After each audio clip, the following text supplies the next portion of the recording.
தமிழ்நாட்டில் இதுவரை எந்த அரசியல் கட்சிக்கும் வராத ஒரு பெரும் நெருக்கடியை சந்தித்திருக்கிறது விஜயின் கட்சி.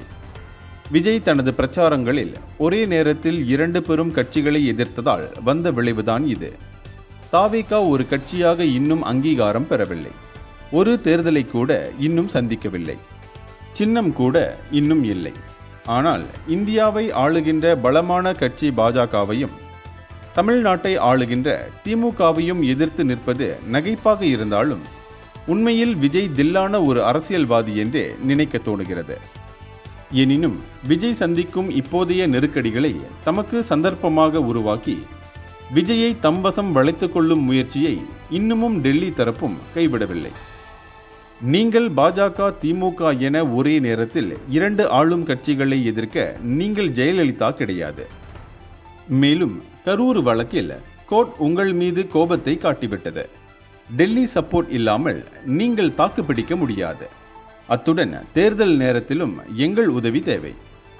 நீங்கள் அங்கீகாரம் பெற்ற கட்சி கிடையாது. முதலில் உங்களுக்கு ஒரே சின்னம் கிடைக்குமா?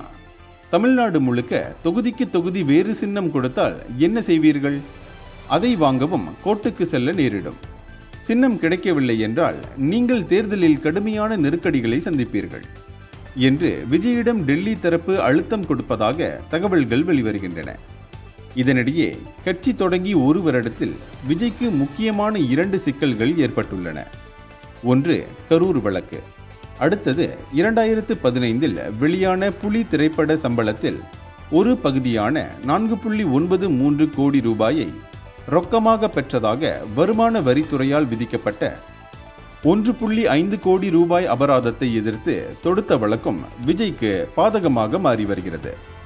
இந்த 2 சம்பவங்களையும் வைத்து பாஜக விஜயுடன் அரசியல் பேரம் பேசும் முயற்சியில் குதித்துள்ளது. ஒருவேளை அப்படி நடந்தால் தாவேகா பாஜக அதிமுக இடையே கூட்டணி அமையலாம். ஆனால் இந்த கூட்டணியில் உள்ள அதிமுகவிற்கு முதல்வர் பதவி உறுதி செய்யப்பட்ட நிலையில் விஜயின் முதல்வர் கனவு என்னவாகும்? இது குறித்து அடுத்த பகுதியில் விரிவாக பேசுவோம். இந்தியர்களின் இதய குரல் மக்களோசை.